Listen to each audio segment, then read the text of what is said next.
The Calgary Flames just scored a big shutout win over the defending Stanley Cup champions, but what will it take to get that kind of result more consistently?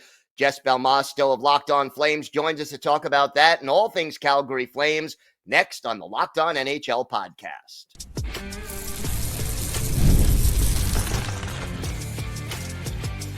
You're Locked On NHL, your daily podcast on the National Hockey League.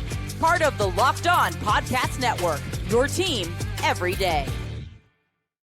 Gil Martin here, and welcome everybody to the Monday edition of the Locked On NHL Podcast, part of the Locked On Podcast Network, your team every day. I want to thank everyone who makes Locked On NHL your first listen every day. Don't forget to subscribe on YouTube or wherever you listen to podcasts so you never miss an episode as soon as they drop. Today's episode is brought to you by Game Time. Just download the Game Time app, create an account, and use code LOCKEDONNHL for $20 off your first purchase. It is my pleasure to welcome back to the show the host of Locked On Flames, Jess Belmosto. And Jess, pretty nice win over the weekend for the Flames. They shut out the defending Stanley Cup champion Florida Panthers, and they do it with a different goalie. Talk to me about that big win. Yeah, it is quite the opposite of what we had seen earlier in the week in the 8-3 loss against Tampa.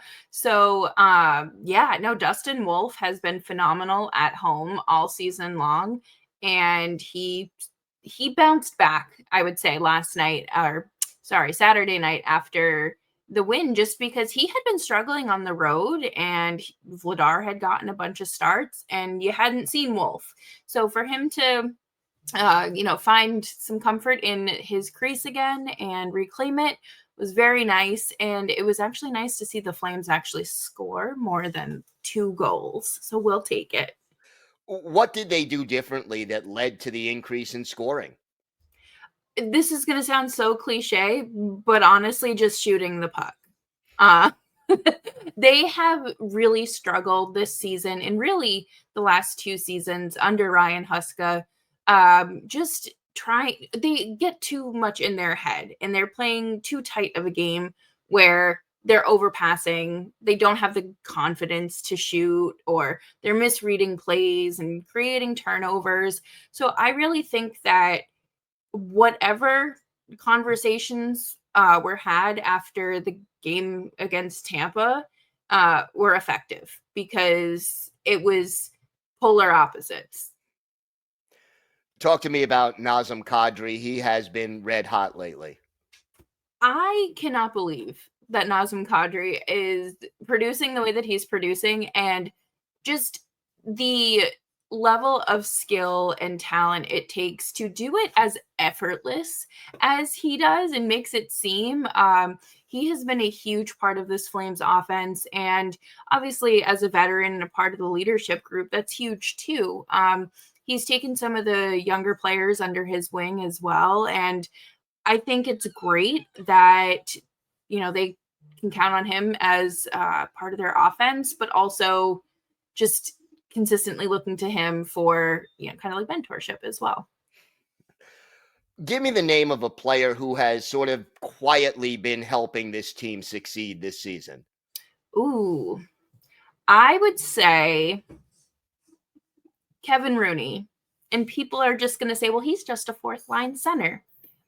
Yes, that is correct. But he has been fantastic on the Flames penalty kill. And that has been the Flames' biggest weakness this season.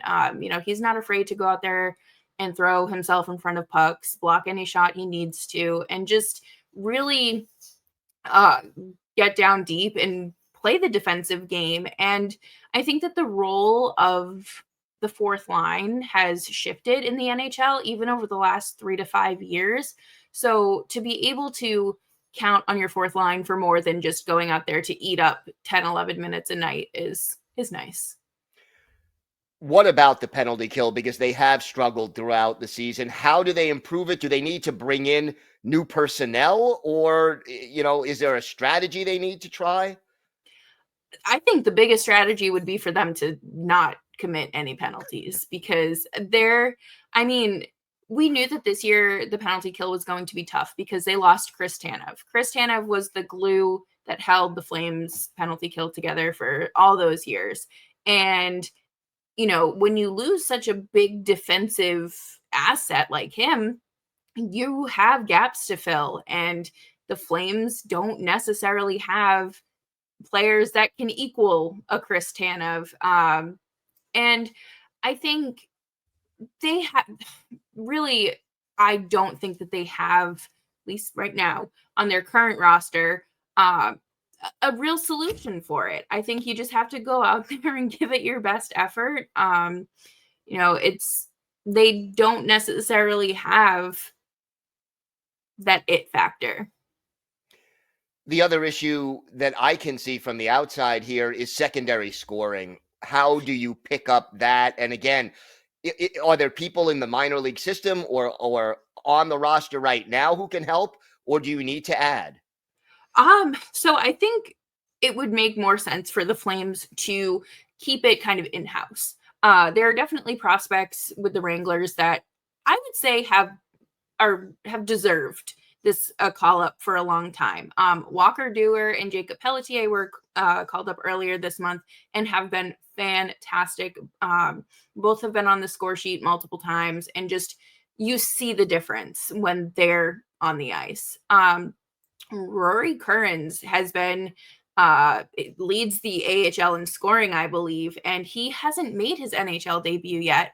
And it's kind of like a matter of, okay, when is this going to happen? Because it feels like you're missing an opportunity if you don't give him this chance. And I think with the uncertainty around Andrei Kuzmenko and his injury and just healthy scratching him in general, is there an opportunity to bring him up and, give Kearns just a shot?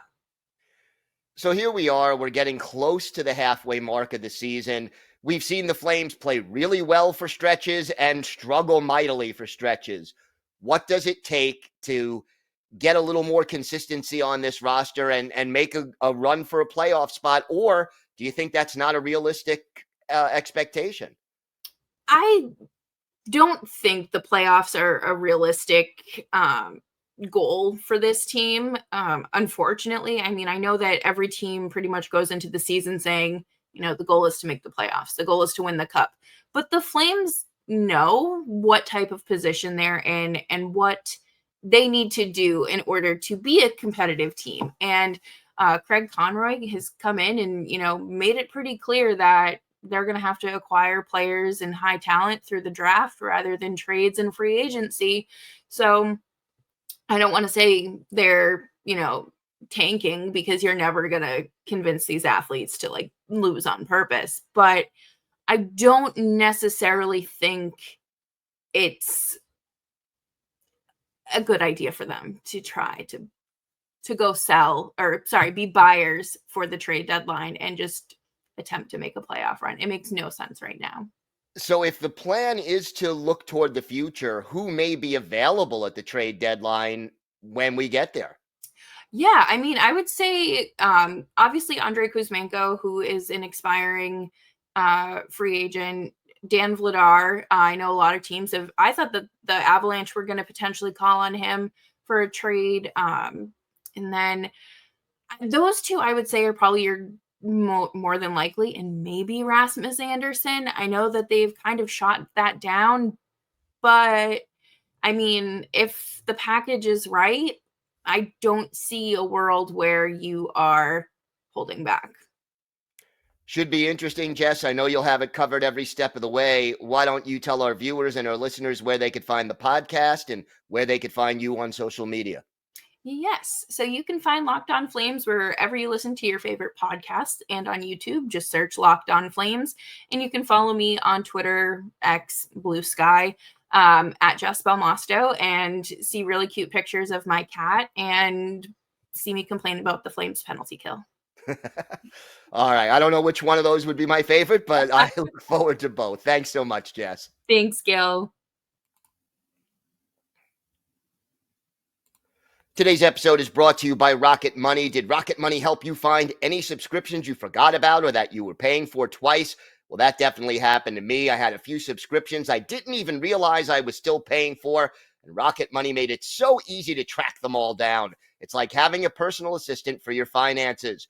Rocket Money is a personal finance app that helps find and cancel your unwanted subscriptions, monitors your spending, and helps lower your bills so you can grow your savings. It brings everything together in one place, whether it's your subscriptions, your spending habits, or even the goals you want to hit this year. Rocket Money has over 5 million users and has saved people a total of $500 million in canceled subscriptions, saving members up to $740 a year when using all the app's premium features. So cancel your unwanted subscriptions and reach your financial goals faster with Rocket Money. Go to rocketmoney.com/locked-on today. That's rocketmoney.com/locked-on, rocketmoney.com/locked-on.